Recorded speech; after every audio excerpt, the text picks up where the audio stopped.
Assalamualaikum warahmatullahi wabarakatuh. Hello everyone, how are you? Welcome back to my YouTube channel. Perkenalkan, nama saya Lufi Lutfia Diranti, mahasiswa semester 4, jurusan Reka Medis dan Informasi Kesehatan, Poltekkes Kemenkes Tasikmalaya. Puji syukur mari kita panjatkan kehadirat Allah Subhanahu wa Ta'ala, karena berkat rahmat dan hidayahnya sampai saat ini kita masih diberi kekuatan dan kesehatan untuk beraktivitas. Tak lupa sholawat serta salam semoga selalu tercurah limpahkan kepada junjungan kita, yakni Habibana wa Nabiyana Muhammad Sallallahu Alaihi Wasallam, kepada sahabatnya, keluarganya, tabi'in-tabi'atnya, dan semoga sampai kepada kita selaku umatnya yang insya Allah taat hingga akhir zaman. Ibu Endang Triyanti, AMDPK, SKM MMKes, yang saya hormati, selaku dosen pengampu mata kuliah akreditasi dan manajemen risiko, serta teman-teman RMIK 2A yang saya banggakan. Pada kesempatan ini, saya akan sedikit menjelaskan mengenai standar prosedur operasional atau yang biasa kita kenal dan disingkat dengan SPO. Sebelumnya, apa sih yang dimaksud dengan standar prosedur operasional? Standar prosedur operasional menurut Undang-Undang Nomor 29 Tahun 2004 Pasal 50, yang dimaksud dengan standar prosedur operasional adalah suatu perangkat instruksi atau langkah-langkah yang dibakukan untuk menyelesaikan suatu proses kerja rutin tertentu. Adapun tujuan dari penyusunan standar prosedur operasional yang pertama, agar proses kerja rutin terlaksana dengan efektif, efisien, konsisten, dan aman dalam rangka meningkatkan mutu pelayanan melalui pemenuhan standar yang berlaku. Lalu yang kedua, sebagai acuan melaksanakan kegiatan.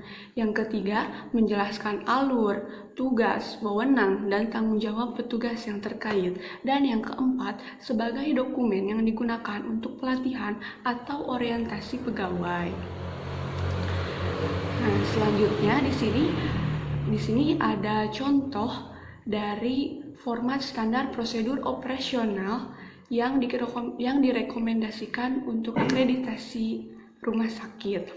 Nah, pada bagian atasnya bisa kita lihat terdapat heading meliputi kotak atau kolom nama rumah sakit dan logo rumah sakit, lalu ada judul dari standar prosedur operasionalnya, ada nomor dokumen, nomor revisi, dan halaman. Lalu turun ke bawahnya, di sana terdapat tanggal terbitnya dan ada identitas direktur yang menetapkan SPO tersebut. Dan turun ke bagian bawahnya lagi, di sana terdapat isi dari standar prosedur operasional, yang mana pada bagian pengertian yaitu berisi penjelasan atau definisi. Lalu pada tujuan berisi tujuan pelaksanaan standar prosedur operasional secara spesifik. Bagian kebijakannya berisi kebijakan direktur atau pimpinan rumah sakit yang menjadi dasar dibuatnya standar prosedur operasional tersebut. Lalu pada bagian prosedur, nah bagian ini merupakan bagian utama yang menguraikan langkah-langkah kegiatan untuk menyelesaikan proses kerja tertentu. Dan yang terakhir itu ada unit terkait, yaitu berisi unit-unit yang terkait atau prosedur terkait dalam proses kerja tersebut. Lalu selanjutnya di sini ada salah satu contoh dari standar prosedur operasional penyelenggaraan reka medis di Rumah Sakit Umum Daerah Majenang. Bisa kita lihat pada bagian headingnya sudah terdapat logo dan nama rumah sakit, lalu terdapat judul dari SPO tersebut yaitu pemberian kode penyakit dan tindakan. Turun ke bawah terdapat nomor dokumen dengan nomor 444-MAKI-MAK-SPO-2016. Lalu terdapat nomor revisi yaitu 01, terdapat halaman yaitu 1-1.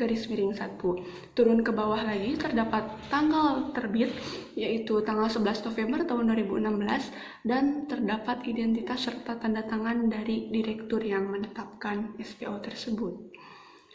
Turun ke bawah ke bagian pengertian, yaitu coding adalah pemberian, penetapan kode dengan huruf dan angka atau kombinasi huruf dan angka yang mewakili komponen data. Untuk tujuannya, yaitu untuk menentukan kode penyakit dan tindakan secara tepat sesuai dengan ICD-10 dan ICD-9CM agar dapat dikelompokkan dengan mudah. Lalu untuk kebijakannya, merujuk Surat Keputusan Direktur nomor 445/2010/36/2016 tentang pedoman pelayanan rekam medis. Dan untuk bagian prosedurnya, yang pertama, dokumen yang sudah lengkap diterima dari suburusan assembling. Yang kedua, dokumen diberi kode menggunakan dasar buku ICD 10 volume 3 dan menggunakan ICD 9CM untuk kode tindakan. Yang ketiga, bila pada volume 3 sudah ditemukan kodenya, dilihat pada buku volume 1. Yang keempat, apabila belum yakin akan ketetapan kode penyakit, maka dilihat di buku bantu kode penyakit. Yang kelima, bila kesulitan, tanyakan ke dokter yang bersangkutan. Yang keenam, setelah yakin, tulis kodenya pada ringkasan pasien pulang RM. Dan yang ketujuh, berkas rekam medis yang telah dikode, kemudian di-entry kode pada SIM RS atau Sistem Informasi Manajemen Rumah Sakit. Lalu untuk unit terkaitnya ada dua, yang pertama assembling dan yang kedua filing. Mungkin cukup sekian yang dapat saya sampaikan. Kurang dan lebihnya mohon dimaafkan. Semoga bermanfaat. Terima kasih atas perhatiannya. Wassalamualaikum warahmatullahi wabarakatuh. See you in the next video.